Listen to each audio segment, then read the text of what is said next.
విద్యుత్ వినియోగదారులందరికీ దొంగచాటుగా ప్రభుత్వం ప్రీపెయిడ్ స్మార్ట్ మీటర్లు బిగిస్తా ఉంది. ఇది రేపు రాబోయే రోజుల్లో ప్రజల జేబులు ఖాళీ చేసేటువంటి అదానీ మీటరు.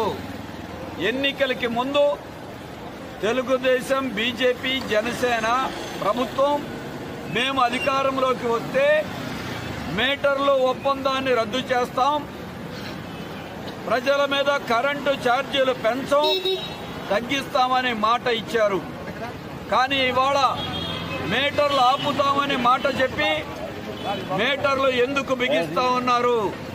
ఈ మీటర్ల వల్ల ఫోన్లో బ్యాలెన్స్ వేయించుకున్నట్టే రేపు కరెంటు కూడా బ్యాలెన్స్ వేయించుకోవాలి.